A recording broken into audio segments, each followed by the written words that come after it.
You're watching Center Stage with Rahul Kanwal.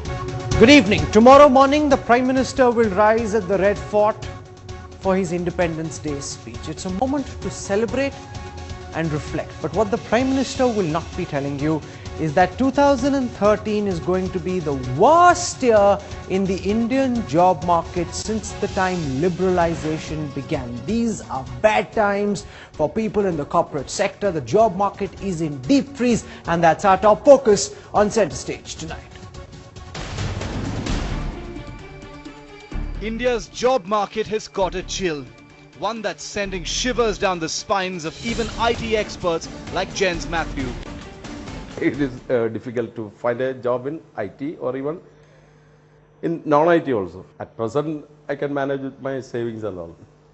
So once it is over, that time only I will be facing this real problem.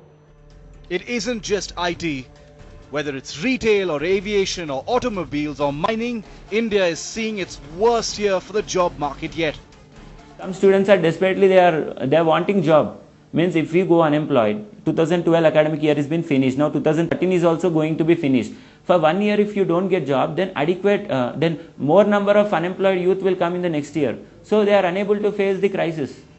If B.Tech engineers can't find jobs, is there hope for you? The great Indian job squeeze is our focus on Center Stage tonight. India is in the grip of a massive, unprecedented secular slowdown, and this is taking a huge toll on the world's second largest workforce. As all vital parameters of the economy show an alarming slide, job creation has virtually ground to a halt. Tonight, on Center Stage, we zoom in to understand what's causing this massive seizure in India's job market. Let's get started. These are the stories that have taken Center Stage tonight. It's the biggest tragedy to hit the Indian Navy. An explosion rocks the submarine INS Sindhu Rakshak. Navy confirms death of all 18 sailors on board. It's a shocking tragedy. Navy has already ordered a board of inquiry. What caused the blast on INS Sindhu Rakshak submarine, which was to head out for war games, was fully loaded with torpedoes and club-class anti-submarine missiles. Navy chief doesn't rule out sabotage, but says it's unlikely. Now the basic question is what caused the fire and the explosions. We do not have an answer to that question as of now. There are several ingredients that can contribute to or cause a fire. Was the refit in Russia flawed or the submarine merely jinxed? Sindhu Rakshak was completely rehauled at a cost of $80 million after a fire broke out in 2010.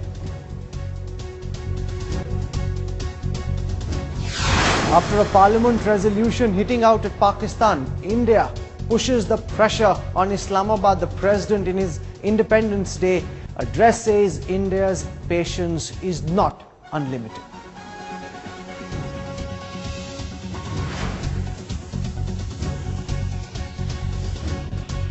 Our commitment to peace is unfailing, but even our patience has limits. Get set for the battle of the speeches. Gujarat Chief Minister dares Prime Minister Manmohan Singh will give a parallel speech from Bhuj tomorrow. Wants people to decide who's got the better ideas for India.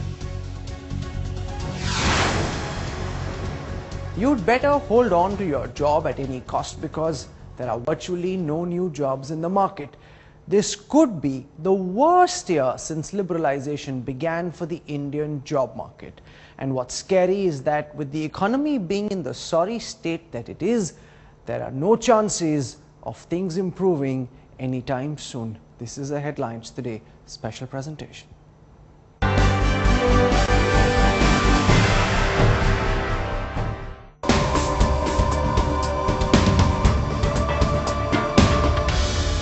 "27-year-old Shekhar Roy has managed to land a job at this tea stall.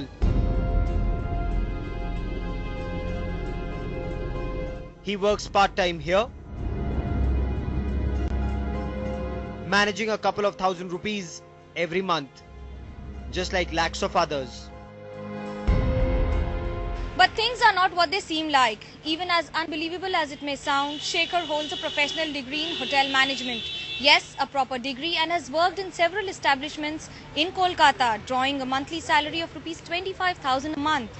But given the job market what it is, Shekhar has landed up here. The markets are very low. Companies are running in a loss. If you have a good quality, whatever the things are, but the companies are going in losses, they are straightly said that we have to leave the job now. There are lakhs of Shekhars retrenched, unemployed, looking for a job, looking to make both ends meet. Things were never this bad as they are now under the UPA government. There is real fear of more jobs being lost. According to a poll by the Economic Times, more than half the respondents fear they could lose their jobs really soon. A similar number feel it's the worst job market in recent times. A whopping 63% see no improvement in the coming months.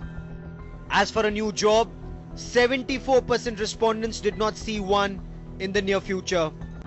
The salary hike scenario is very dim as well, with most expecting single-figure increments.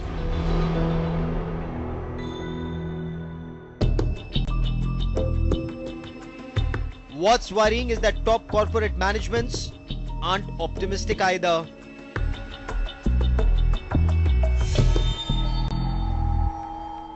And political uncertainty is their biggest concern, the biggest roadblock. According to the survey, just 13% of the companies are looking at fresh hiring. Most will just replace outgoing employees, and 14% looking at cutting salaries or even layoffs.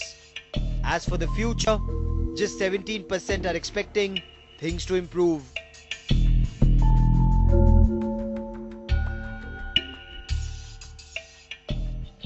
None of the other job surveys show a better picture. In some sectors, attrition rate of as high as 28% is expected. This would mean 1 out of 3 employees will be either leaving or will be asked to leave.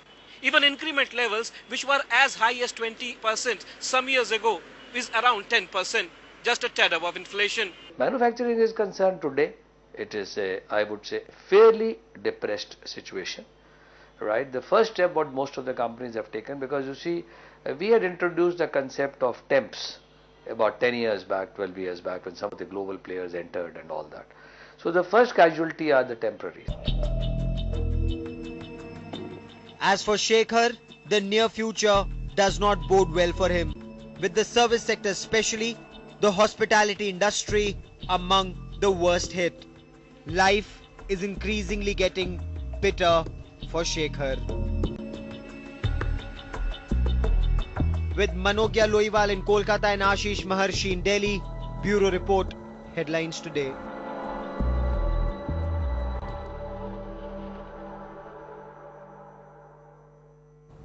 So what's the reason for this massive job crisis? An unprecedented all-round dip in the economy. Not a single sector is hiring big. Usually there were always a couple of industries, call them the sunshine sectors, which would act as white knights to job seekers. Not this time though. Every major economic indicator is down. Simply put, the Indian economy is no longer resilient enough to provide jobs to its young citizens. Sushil Kumar graduated in 2013 with a BTech degree. That degree alone should have been a surefire calling card to a high-paying job, but no longer. So we may get an accountant job in any school, or else I may be a teacher for younger generation, or else like my friends I should go and teach to my first year or second year BTech graduates. That's the job we used to get, that's it, not more than else. And my present, my close friend, she's a senior, she's teaching some school for nursery. ArcelorMittal, the world's largest steel producer, on Monday said that it would downsize its workforce in India. A decision that follows the company's decision to pull out of its $12 billion venture in Odisha. The situation is certainly alarming as per the new job creation is concerned. They should not be hesitating in saving the domestic industry by putting the countervailing duties, etc.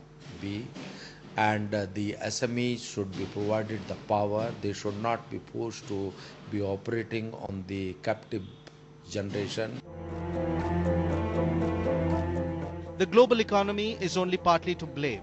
The rest of the blame lies on a directionless government which has seen it squander its mandate on the altar of policy paralysis. Sustained weakness in both consumption and investment demand has adversely impacted India's industrial output for over 2 years now. That has meant cutbacks in the workforce. Since business has come down, they're not making enough profits. If they're making profits, it's in certain areas only, but they're not making the kind of profit that they want to make. And third, borrowing costs are very high. And fourth, policy paralysis the last 1 year is hurting people. Across sectors, the mood is pessimistic. As per the report in a leading economic daily, the telecom sector has seen 25,000 layoffs. Automobiles, directly impacted by high interest rates, has shed 50,000 jobs. Mining, 10 lakhs. And gems and jewelry, a mind-boggling 25 lakh jobs. The economic sentiment is very, very low. Currently, people are not sure of the economic policy of the government, right? And because of which there is no new investment coming in. It is a fact that another jobless BTech engineer in Hyderabad, Jaswant, can vouch for. Some students are desperately they are wanting job. Means if we go unemployed, 2012 academic year has been finished. Now 2013 is also going to be finished. For 1 year, if you don't get job, then then more number of unemployed youth will come in the next year. So they are unable to face the crisis. A highly educated, jobless workforce is any country's worst nightmare. Sociologists believe to be a part of the reason behind the massive protests that we witnessed after December 16 and earlier during Anna Hazare's agitation. They retreated only to vent their ire on the social network. But the Manmohan Singh Chidambaram convo has to pay immediate attention on this aspect, or else the restless youth will be out on the streets again. In New Delhi with camera person Suman Kasra, Ankit Tyagi for Headlines Today. 52% of the people who were surveyed said they feared they may lose their job this year. The sense of gloom and doom in the job market may be depressing to say the least, but it's not the end of the world. It's a reality to be dealt with. There was a time not very long ago when in India being fired was a massive stigma. People didn't know what to do if they were to get fired. But now all around people are being fired left, right and center, and there no longer is the sort of stigma attached to being fired as there was in the past. In fact, it could be an opportunity to start afresh. Ajit Mishra left his cushy senior level job in a real estate company for a more challenging assignment in a startup. Only this startup failed to get on its feet, and try as he may, Mishra was unable to replicate his career in Lucknow. For a new job, he may have to shift out. Migrate to NCR area or Mumbai area or maybe overseas. So this is, I believe, quite indicative of general slump in employment and economy as a whole. Satish and Saurabh Mittal, unlike Mishra, are fresh out of graduate school. Armed with BTech degrees, they should have had job offers lining up for them. But no, both are running pillar to post without success. जी sir, कई जगह जैसे हम जाते थे industries के अंदर, कई जगह तो ऐसा होता है कि मतलब अंदर एंट्री नहीं है, मतलब हमको मिलने नहीं देते थे, बाहर गार्ड रूम पे ही रोक लिया जाता कि बोले आप रिज्यूम छोड़ के चले जाइए, यदि देन वैकेंसी होगी तो हम आपको कॉल बैक कर देंगे। सबसे मेन थिंग तो ये होती थी हम जाके अंदर कंपनी तक पहुंच नहीं पाते, कहाँ है, क्या है, कैसा है, क्या चीज़ है। बोलते हैं कि वैकेंसी नहीं है अभी, जब वैकेंसी होगी तो आपको कॉल कर देंगे, और कॉल उनका आता नहीं है। 2 महीने 3 महीने जाते हैं, जब कहीं से बात पता चलती है कि इंटरव्यू उसका क्या हुआ, तो बोलते हैं वहाँ तो इंटरव्यू हो चुके हैं. For Ajit Mishra, Satish and Saurabh, the best option now is to count their losses and forge ahead. There is also a 5-point formula that they should adopt. Number 1. Call in your contacts and let them know that you are in the job market. It's no more a stigma to lose a job. Be ready for a pay cut. Your last salary slip is history. Look for opportunities outside your comfort zone. Be like Ajit Mishra, who is ready to move out of Lucknow. Be patient and slash your expenses. A new job could take time. And educate yourself. If you have the time, look at sprucing up your skill set. New skills always look good on the resume. Once losing a job was accompanied with all kinds of baggage, low self-esteem, social stigma, family pressures. But today, after 22 years of economic reforms, things are changing now. A pink slip is no longer looked as the end of the road. Rather, they look at it as a new start. With Bureau Inputs, Rohini Swami in Bangalore for Headlines Today. The Prime Minister will speak tomorrow of a new India. He'll speak about the achievements of the UPA government. What he won't tell you is that this is the worst year for the Indian job market in the last 20 years. Who's to blame for this mess? What should young people do to deal with this crisis? People in the last several years have got used to fast promotions, big increments. All that now seems history. Joining us on the center stage face-off tonight, and I want to begin by introducing Mohandas Pai, one of India's most respected corporate voices, chairperson of the Manipal Global Education Team. Also with us at this time, a man who understands young India better than most others, Chetan Bhagat, India's best-known author. Hitesh Oberoi is the CEO of Naukri.com, a portal that deals extensively and exclusively with jobs. He can also talk about the solutions and the avenues that still exist. With us also at this time is Ajit Mishra. He is the civil engineer who you just saw in that report. He was senior level associate vice president in a real estate firm. He left to set up a startup. It didn't click. For the last several months, he's been looking for a new job and he hasn't succeeded. With us also, Kirit Somaiya from the BJP will be joined by a voice from the Congress in just a moment from now. I want to go across first to Mohandas Pai, because for young emergent India, what we're seeing around us, Mr. Pai, is unprecedented and quite unbelievable. People thought the only thing they needed to do was study hard, get into a good college, and life would take care of itself because the economy was growing, it was buzzing, there were plenty of opportunities. That seems to be history, and it's very distressing. So many case studies profile, people simply don't know what to do with this situation. How bad, in your assessment, is the current job market, sir? Well, Rahul, let me say this clearly. It's the worst market I've seen in the 17 to 18 years that I've been in industry, and particularly in the IT industry. I have not seen such despair, such depression among the business community, and I have not seen such lack of investment. I have not either seen such a huge supply of young people in the marketplace having completed their education. So I would say it is the worst scenario. But what is adding to the discomfort is the government is totally lost and not in touch with reality at all. I have not seen the Prime Minister, I have not seen the Finance Minister, I have not seen the Commerce Minister, the HRD Minister, anybody talking about jobs, talking about what has to be done. They're more bothered about the food security bill to put down more money down the tube without getting any return. They're more bothered playing politics in Parliament and shutting down Parliament. They're more bothered about anything else, and the political parties in the opposition are not bothered. Nobody seems to care about the young India. Nobody seems to care about our children who are coming into the workforce. It is bad because of government policies. It is bad because of the taxation regime, which has raised 1,50,000 crores in 4,500 cases in transfer pricing. It is bad because of a taxation system which has become an extortion issue rather than a tax collection issue, and it's bad because nobody cares and nobody is doing anything. There is no hope.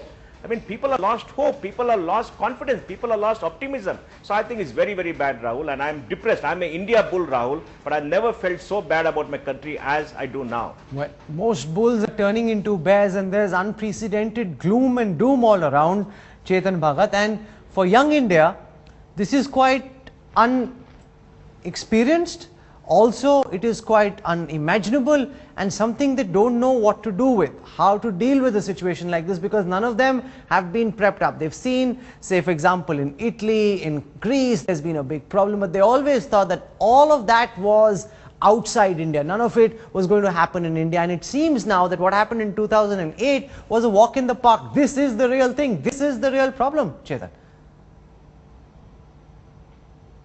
Yeah, I mean, this is where bad governance really hits the man on the street. I mean, you know, this is where things get really bad because of bad policies. I think it's what is happening right now is mainly three main factors are causing it. Our demographics, which means that there is more and more young people coming every year, which demands a growing economy. And the second issue is the economy, which due to our policies, as Mr. Pai said, it's really so badly managed that we have not really got our act together on manufacturing, on services. The few sectors that were growing were not really sectors with legs. Things like real estate prices going up, we think that's a great thing somehow, but it doesn't really create jobs. It's almost an anti-business, anti-entrepreneurship environment. I think the foreigners see India as today a very risky place to invest with very low returns, with a government that does retrospective decisions. They'd rather buy their own stock market, which is a better returns at the moment. So they are not investing. Domestic guys, as Mr. Pai said, borrowing costs are too high, so they won't invest. And third is our education. You know, around somewhere down the line, everybody wanted to be a doctor and engineer 10 years ago because they were the first to get jobs. So therefore, too many of these institutes sprang up and created so many BTechs of varying, you know, the different BTechs are all BTechs are not the same. And that has also exacerbated this problem. And I think you're right, the youngsters have not really seen it, like, you know, their parents have told them become an engineer, become a doctor, and you'll be fine in life, and they realize they're not fine in life, and it must be very distressing for them. It's more happening in the educated people. I mean, right now you can still, for example, there are places in India where a driver gets paid more than a BTech, for example, as a starting level. These kind of anomalies have started happening, and next level will be if the professionals are not getting jobs, then they will, for example, not go on holidays. So therefore the airline sector will suffer, the hotel sector will suffer, then the blue collar jobs will suffer. So all that, and you're already seeing airline prices dip and things like that. So the next level of unemployment is also going to come. So, you know, hope and pray to God, as some people would say, and really hope that the next election throws out a good, stable government. No, but it can't just be about hoping and praying to God. The government surely needs to do much more than that. But I want to go across to Ajit Mishra. If you could, Ajit, explain to our viewers the sort of problems that you've had, because yours is a case study which is very similar to that of several others who worked very hard, reached a particular position in a company. You were an AVP, you decided to move on, and for how long have you been looking for a job, and why is it that you aren't specifically being able to find a job? I had been in government sector of late more than 2 decades, and then I ventured out somewhere around 2008 to try my luck and then to put my all the best foot forward and get a growth in private sector. I had my good days also, but of late, owing to the policy paralysis and this is the governance deficit, I believe that all the sentiments in Indian economy, they are really nose diving. 5% growth has been predicted, and it is just nothing. And one more news that has made the altogether scenario very pessimistic is Indian rupee from 54 rupees to reaching somewhere around 61 rupees. And all 120 crores population, big country, just being helpless. So the sentiments and are really very, very low, and of late I have been trying my hardest possible to get a job, almost 1.5 or 2 months, but unlike other times when we used to have that so early, now it is really proving very, very difficult. So I am rather forced to leave my hometown to go to Mumbai, New Delhi area, or maybe overseas, ignoring my only son's education also, whereas otherwise I should have been with him for class 11. Those are very real problems you are mentioning, Ajit, and the problem is that those problems are being faced by several others, and they simply don't know what to do with inflation, with EMIs to take care of, increments getting stunted, uncertainty in the environment, the possibility of getting fired. And we've seen all our panelists blame the government for this. Representing the Congress party on our show tonight is Sanjay Jha. He's worked in the corporate sector for several years. And from Mohandas Pai, from Chetan Bhagat, we've heard that if the economy is in as much of a downturn as it is, if the job forecast is as downcast as it is, the Prime Minister, who will be rising tomorrow to speak at Red Fort, and we'll be talking about what a great job he's doing, he really needs to answer for the mess that he's landed all the young people of India in, Sanjay Jha.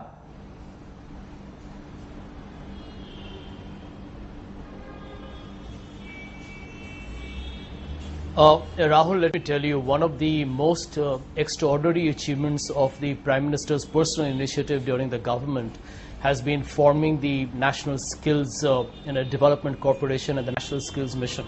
And I'll tell you the reason why. I'm not making an empty boast here.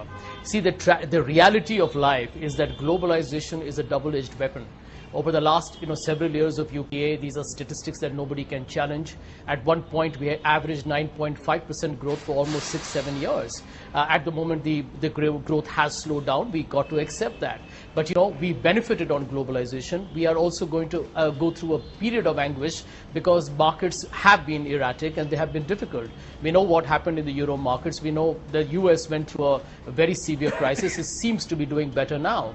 Now, I think the paradox that we are facing today, and you can ask this of anybody in the corporate sector, is one of labor shortage or skill shortage, and at the same time a rising unemployment. So corporate sector will tell you that we want to hire, but we don't have the kind of people we need, and that's the reason why that's not quite true. Challenge for that is India not, Sanjay, what the surveys are showing. No, Sanjay, I must cut you there because that's not what the surveys are showing. The surveys show that the biggest fear, the reason behind why people don't want to hire, highest percentage is political uncertainty at 58%, business growth prospects is 27%, global downtrend is only 8%, profit margins at 7%. And if you look at the hiring outlook, 13% say they will hire this year, 26% companies say there's a hiring freeze, 47% say there's only replacement hiring, and 5% say they will lay off, 9% say they will cut pay. So, and we're seeing Mohandas Pai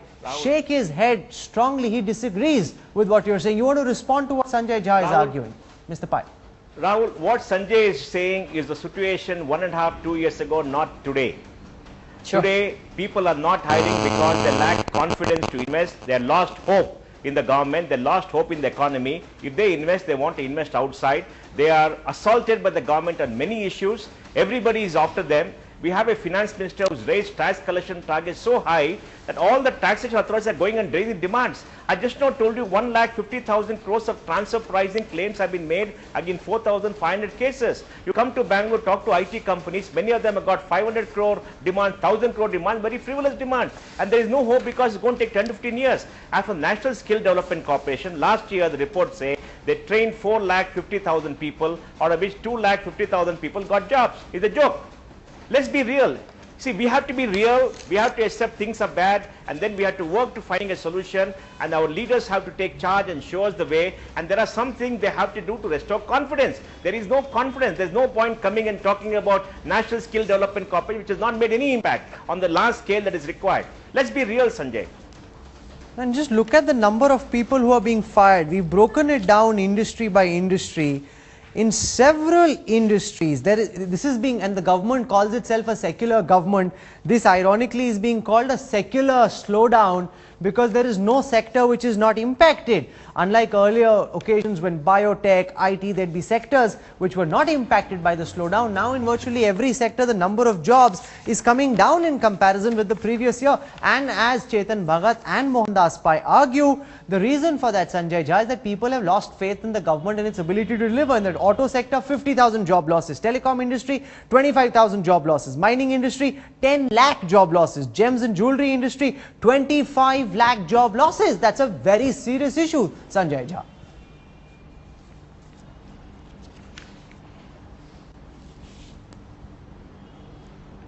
See, Rahul, let me tell you, when an economy goes through a slowdown, maybe some sectors don't get impacted as much as the others do. But the truth is that, end of day, the impact cannot be totally kind of looked away. I mean, there is some degree of a marginal impact, even in sectors that may be relatively buoyant. Don't forget that you're talking about America, which was the home. If you look at the story of Detroit today, I mean, you know what America went through when they went through a downturn. It actually destroyed General Motors, Chrysler, and Ford, and everybody had a tough time reviving themselves. So at the moment, Rahul, let me tell you, the government, if you look at what the finance minister has been doing, he's actually already liberalized foreign direct investment norms. The key challenge right now is the current account deficit. There is, let me tell you, the dollar rupee is not something that you can completely blame us for. Yes, reforms need to be done. We need to get stable foreign direct investment, not rely on foreign institutional investment alone. We have a lot of short-term corporate borrowings that will have to be paid back in foreign exchange. These are challenges. We're not going to deny that. But a lot of people also need to recognize that all emerging market economies, and I'm not trying to make a defense of an irrational level here, all emerging market economies, including if you put China in that category, all BRICS nations have all gone through an equally turbulent and a difficult time. We are relatively better off.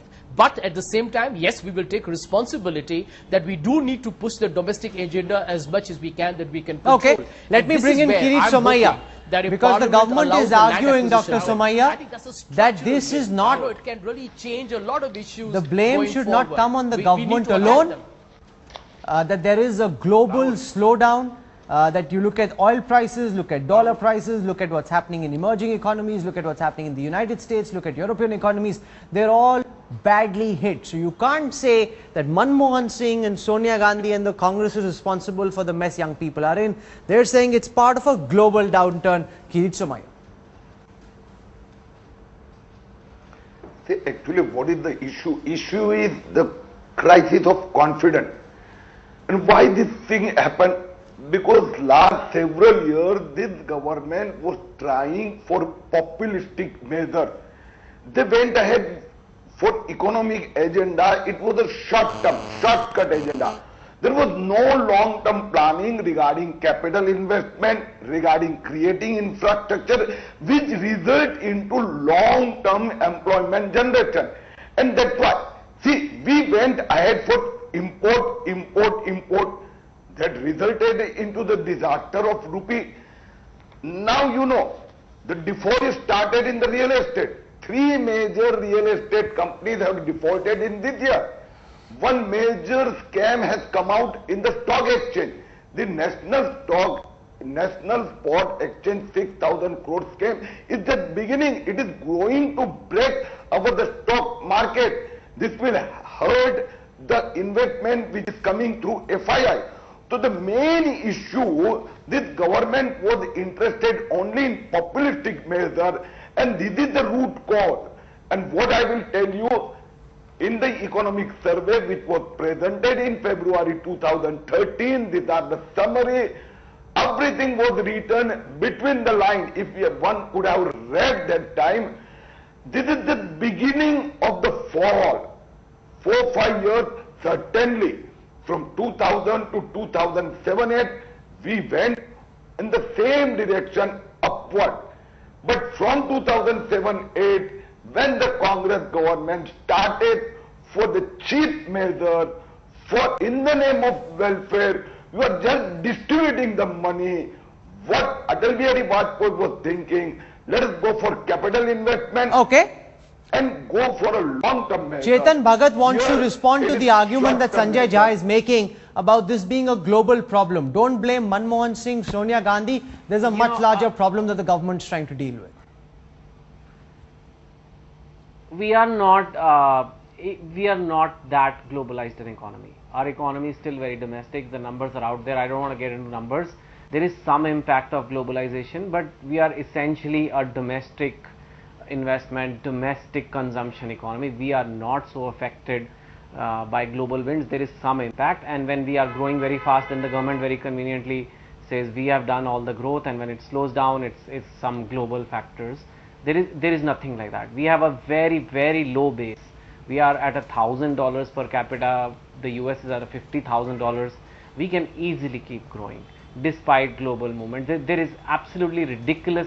And I keep hearing, not just, every day I keep hearing this. Oh, it's the global factors, it's the global factors. No, there are things that we can clearly do. If you're a foreign investor, would you put 1,000 crores in India, knowing that the government can come after you, even if the Supreme Court gives you a favorable tax ruling? No, you'll invest in 180 other countries around you. So they don't have no patriotism. They have no such, nobody's judging, nobody's being political. It's not Congress, BJP. It's just they feel it's not a great place for business. They don't. And you know what is worse? Earlier on, the Congress party was doing some good reforms when they were a little secure. Maybe the BJP was so weak, they felt very secure, they did some reforms. And as one gentleman just said, now they have turned a little desperate. And in that desperation, they are ready to do anything populist to stay in power. And literally wrecking the economy. I mean, I think it's all very nice for all of us to talk macro numbers, but imagine the plight of somebody who's borrowed money to finish an MBA or a BTech. And I know personally of cases where parents from very poor backgrounds borrow money, they educate, and the kids can't get a job. I want to go across to Hitesh Oberoi from Naukri. Just one thing, just one second. One thing, Rahul, the pain is not come on the streets.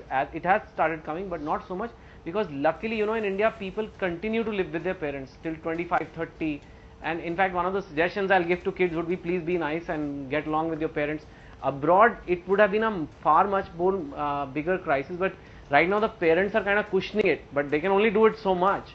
So all these things are like not making the kids go. Okay, Sanjay Jha, you must respond to the argument that that's being drawn, that it's government flip-flops, it's the crisis of confidence, the fact that permissions are given and in several cases like POSCO, Vedanta, permissions later withdrawn. That creates the crisis of confidence. Other companies look at how the government has treated these MNCs and they say, no, we don't want to turn into the Indian economy. We don't want to invest here because we never know when the rules of the game might change and the thousands of crores that we invest will suddenly be lost. It's happened in telecom, it's happened in mining, and that's the real reason why new investment, whether foreign or domestic, is not coming in, Sanjay Jha.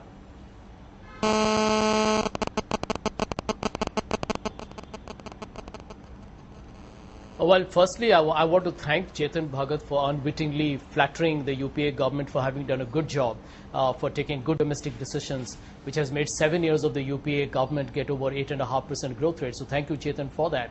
But the fundamental point, I agree with you, Rahul, that perception matters. Global investors don't come into your country for charity. The perception does matter. And, like it or not, when people see, the way there is an obstructionist politics going on, I'll give you one classic example that we should not ignore. FDI in multi-brand. It could have been done through an executive order. However, the UPA went through and got it cleared on the floor of Parliament. And you know what the Bharatiya Janata Party says? The Bharatiya Janata Party says if we are to come to power, we will reverse the FDI and multi-brand policy. So let me tell you, all the investors, Rahul, who would be queuing up to come to India would tell themselves this is the uncertain environment which should be created. And it is being created for purely political reasons. You and I both know that in several BJP-ruled states, there are already Walmart stores working in wholesale. But it is being made as a political brownie point. So I'm not going to take an excuse on that. There's no umbrage I'm taking on that, Rahul. But I think as a country, we need to acknowledge that there is a coalition government. We have seen Bharat Bandh happening when you had a 1 rupee rise in petrol. Nobody apologized later on when prices were cut down because they are linked to market rates. So, there is a time when a country needs to get real, acknowledge that you are in a difficult environment. We are not taking that as a pretext. I'm not defending that as an excuse. That's completely wrong. But let me remind Chetan Bhagat, he's been in the financial sector before. But when Lehman Brothers went down, the world was speculated will be in a great recession. And India would have not been an exception to it. So I don't think we are looking for excuses. I will agree with you that we need to do a lot more to contain inflation. I will agree with you that we need to clear a lot more projects on infrastructure. We have done well. We need to do a lot more. Okay, I want to bring in the CEO of Naukri, but before that, Mohandas Pai wants to make a quick interjection. Mr. Pai, quick interjection. Rahul, very, very pragmatic, and it is going to deliver for us. Rahul. Yes, Mr. Pai. Rahul, Indian companies have 4 lakh crores cash sitting on the balance sheet. 4 lakh crores, they are not investing. We had good growth in 2009 and 2010 after the Lehman crisis. 2011, we had reasonable growth. 2012 and 13 it's fallen down. In the last 2 years, it has been miserable. We got 50,000 megawatts of power plants come alive, but there's no coal because Coal India has failed, and the power minister and coal minister did not care. Some of them were busy trying to make money. And then we had the retrospective amendment of tax by the former finance minister, which destroyed the faith of international investors. Who did all this? All this was done by the same government. Then we had the transfer pricing claims. We had the absurd thing of a tax officer raising a huge tax demand on the investment by Shell into his subsidiary. And he's raised a huge demand, and it'll take 20 years to go to Supreme Court to get it done. There's many reasons which have been done by this government to do this rotation. We have the IT industry, which went through a horrid time. The Rangachari committee was set up. To get the committee report out took a lot of time. Only now it has been issued. We have the Pathoshom committee final report, which has not been put up on the web, even now if I believe, and the recommendation has not been implemented. There's a crisis of confidence the last 2-3 years, and that is the situation facing today. I mean, let's not give excuse about 7 years back and 4 years back. That's all over. We talk about today. And today there is a crisis of confidence. I blame the opposition too, Rahul, because they're obstructing parliament, they're shutting down parliament. Parliament has become dysfunctional in this country. All political parties do not care about the people and young people of this country, and all of them to answer in parliament. It's better to shut down parliament if parliament does not work. All of them have to take responsibility, Rahul. Okay, I'll get Kirit Somaiya to answer that, but before that, Hitesh Oberoi, you've been listening to this entire debate, and on the one hand, we've got the blame game between the political parties, corporate India's view on what government has been doing. But then there are young people, several of whom are watching this broadcast with uncertainty looming over their heads. I'm looking at a survey that's been done which says that almost 50% of the people who've been fired in the banking sector have not been able to find new jobs still. The question is, how do young people deal with this uncertainty? You look at more CVs, you try and place more people than others. What is your advice, Hitesh Oberoi, to people who are watching this broadcast and what to do to deal with this crisis? You're right, Rahul. The problem is mostly for young people, people who are currently in jobs and companies. They are safe and secure. If companies slow down, they're not likely to fire these people in a hurry. But it's people outside who are not in jobs as yet who have a big problem on their hands. People who are graduating out of campus, this is likely to be a very bad year for campus hiring. Anecdotally, from what we hear from companies, companies are looking at lateral hiring more than campus hiring. So campus hiring will be really, really bad this year. My advice to these people would be to start early. They should start looking for a job early. It's not like it used to be, where you could get a job in 1 or 2 months. It could take 6 months. It could take a year for you to get a job. Please post your CV on job sites. Please meet your friends. Please try and get internships. Work for free if possible, so that if companies like you, they hire you, or if they decide to hire somebody, they hire you. They look at you first. Expand your network and add more skills to yourself. One of the problems we discussed here also was that there is a shortage of skills out there in certain sectors. There are enough people available. In fact, every job on Naukri gets 500 applications, 700 applications, but many of them are not relevant because people who are looking for jobs are not skilled enough. So, add more skills to yourself as well. Okay, Kirit Somaiya, the charge that was being leveled by Mohandas Pai and the Congress that the BJP is as much to blame, has a role in the downturn, your obstructionist politics, not letting parliament function, not letting government move insurance, banking bills, which would help bring more investment into India. So if Manmohan Singh is to blame, so is the BJP, Kirit Somaiya. I will certainly keep it in mind, Mr. Mohandas' suggestion and his observation. We will be positive about the positive gestures from the government. Let me make one thing more clear. What we want, we suggest government, but we insist, go for long-term measure. See, just don't keep it in mind the vote bank politics or the election to election. A country cannot plan economic policies, investment and budget keeping You're not answering the election. The question that Mohandas Pai has asked, the question about the obstructionist politics of the opposition, which doesn't allow the government to go about its legislative business. If the government were able to implement some of these bills, maybe the situation wouldn't be as bad as it is, Kirit Somaiya. Yes, so that's why I told you that certainly I appreciate the observation of Mr. Mohandas Pai. We will keep this in mind and we will respond positively to the government. But it has to be a positive long-term measure. not the measure.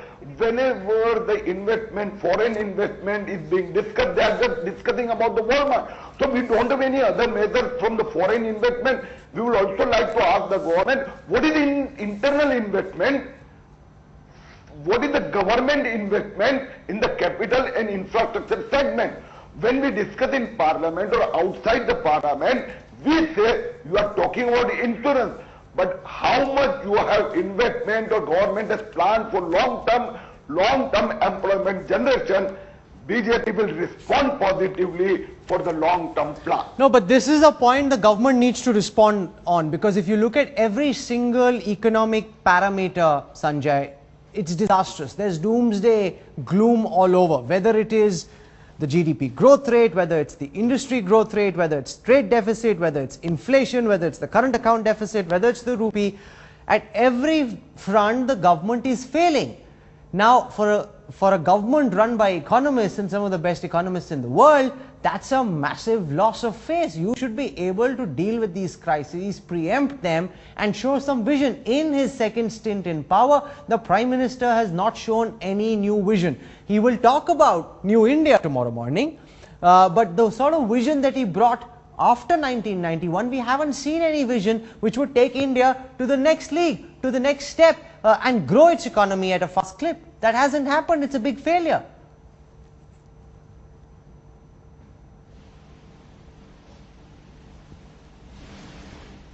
You know, Rahul, I can tell you that, I don't want to just quote statistics of GDP and how a per capita has more than doubled and gone ahead. But the truth is that, as a government, our policy has been one of inclusive growth. And, much as it got debated a lot on television and a lot of other people, got very skeptical and cynical, the truth is over the last 8 years, we have lifted 138 million people out of, the line of poverty. A lot of people have criticized subsidies. It's very easy to do that. But we can debate this till the cows come home. But we still spend, compared to many other countries, a very small proportion on subsidies. And the truth is, how can we feel proud as a nation? Tomorrow at the Red Fort, we talk about great GDP and great growth, but we have ignored 700 million people. We cannot feel proud as a nation. So I think there have been a lot of significant material changes, and they have been very positive. But let me answer what Kirit Somaiya was saying in terms of long term. I mean, that is the challenge for any government. I can tell you, as a government, can we feel proud if jobs haven't grown as much as they should have? We agree that has been a challenge. And I think that's one of the reasons why the Prime Minister has been talking about a greater role that we need to focus on manufacturing. That story has perhaps been overtaken by China. He's had 10 We years. need to bring the focus back. The on Prime Minister has had manufacturing, 10 years where to that's where the deliver. jobs can be created. And there are. The Prime Minister has had 10 years. He should have by now got his act together and delivered on his promises.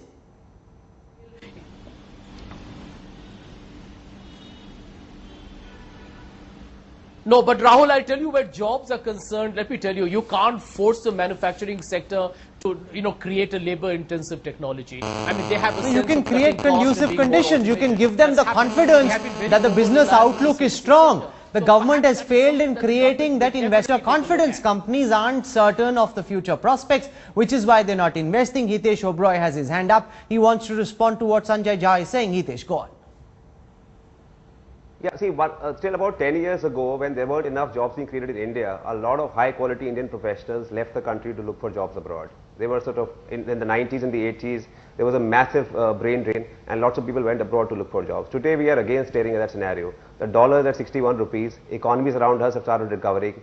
Dollar salaries are a lot more attractive than they were till some time ago. Till about 3-4 years ago, we had a lot of Indians coming back to India. For India to grow a lot, we need a lot of talent here. We not just businesses to invest, but we need talent as well. And if we have another round of brain drain, which is possible if the market does not recover, if the economy does not recover soon, we'll have a major problem on our hands in the years to come. Okay.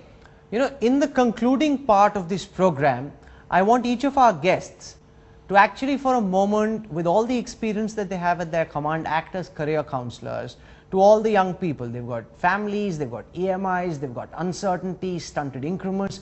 How do they deal with this crisis? I want to begin by asking Mohandas Pai that question, sir. Well, Rahul, I go with what somebody else said, that people must keep their skills current.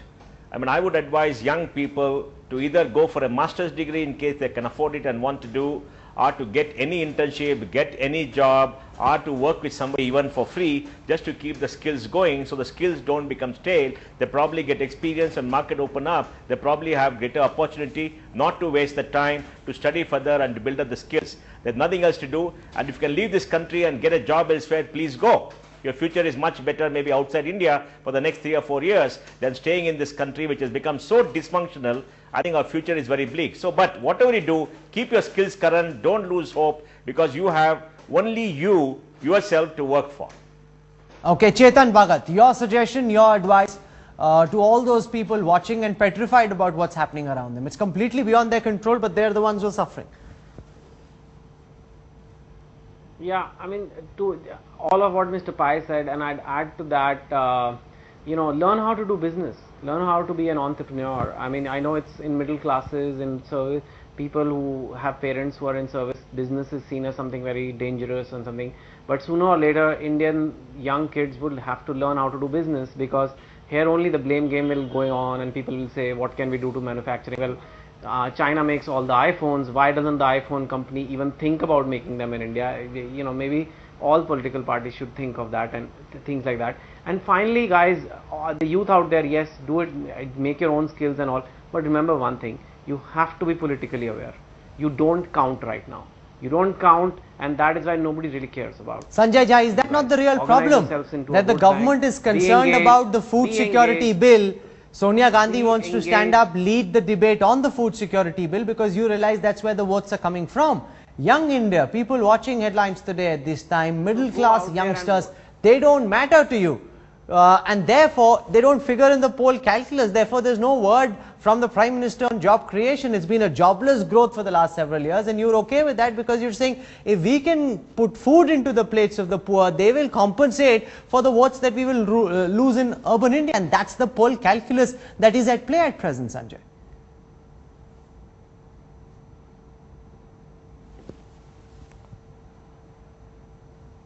Now let me tell you, to all the youngsters who are watching the program and comprehending it in the language of English, all I'll say is the demographic dividend, and the young are also in smaller towns and districts and villages. They are our brothers and sisters who need help as well.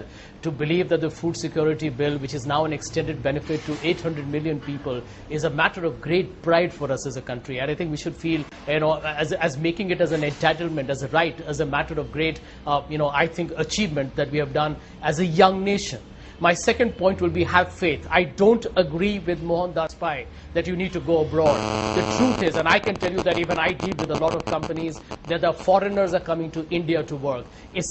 They want India in their biodatas and CVs because it's a great future market like China that the world cannot ignore. Third, whatever little slowdown that you're experiencing, the government is not doing that, allowing a drift to happen. We'll arrest that. There are still lots of opportunities available in India. My one advice, however, will be, if you have any time between the time that you're waiting for a job to happen, enhance your skills, read a lot more, and get yourself as much of experience as you can through qualifications, through certificate courses, through any reading that you can do. It will always be a great capital for you for the future.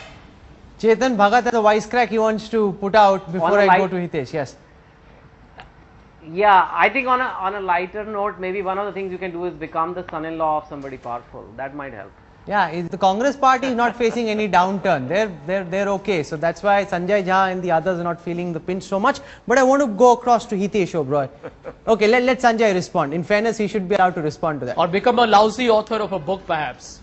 Well, if you sell the amount that Chetan Bhagat does, whether it's lousy or not, it's successful. Produce some pulp fiction and sell it for 99 rupees and hope that you can write scripts that the filmmakers complain that you may have actually short-charged them on the contract. Maybe that's a business model. Rahul, I think as a journalist, Mr. Bhagat and your acolytes. Rahul, as a journalist, I think as a journalist, Rahul, you know that when people start making personal attacks, they have no reason or rational arguments left. So I'm going to let that one pass. He's kind of tied. He has to say things to support his masters. Your attack was personal. So your attack was personal. Not even dignified. No, your attack was extremely personal as well. I want to know what is your local standard to make the observation you did. I'm just saying, just marry somebody powerful. Marry a powerful family, it'll help you. Why are you feeling so guilty conscience about it? What have I said? Marry somebody influential. Marrying an influential family is always helpful. Right? Okay. I could be talking about a powerful wrestler. I don't know what did guilty you conscience. think? Let me tell you, I think you should be the last person who should Rahul, be feeling can upset. pass from this one? Who should be feeling upset about being called a Pulp Fiction writer. You have done debate. well for yourself. Feel proud of it. Are you embarrassed about your so-called No, I'm not success? upset. I'm not upset at all. He's laughing all the way to the bank. I don't know what my profession he should be upset about. I want to bring in Hitesh Oberoi for quick final comments on whether there are any particular sectors of the economy that people can look out for. Because earlier we saw biotech, IT always be sunshine areas where people would still find jobs. Where do you think people should be looking, Hitesh, in this current downturn and the gloom that we see around us? Well, most sectors are in bad shape, but because of the rupee having depreciated, and IT companies, I think, are going to have a good time going forward. Right now, maybe they are a little overstaffed, the utilization rates are low, but I think in about a quarter or so, they should start hiring. However, from what I hear, they may go in for lateral hiring and not campus hiring this year. So campus hiring will still be tough, but laterals in the IT space may start looking good 3 or 4 months from now. Okay, I'd let that be the last word. The reality is that there is gloom, there is doom, and corporates feel not enthused about the India growth story, which is why they're not investing. Whether they're domestic corporates, whether they're MNCs, they simply don't have the confidence to plow money back. Money is going abroad, it's not being invested in the Indian economy, and that's impacting everyone watching this broadcast. You've heard suggestions, you've heard ideas. Everyone needs to deal with this situation. There's no point getting depressed. This is a challenge. Young India needs to rise to this challenge. The politics of it, which Chetan Bhagat and Mohandas Pai are arguing about, that would be dealt with at the time of the elections. But that's just a one-off. People need to deal with the challenges around them. I hope the show was useful in terms of putting out information, in terms of putting out ideas and suggestions. Chetan Bhagat, Mohandas Pai, Hitesh Oberoi, Ajit Mishra, Kirit Somaiya and Sanjay Jha for joining us on the Center Stage Face Off tonight. Thank you very much. Wish you a very happy Independence Day.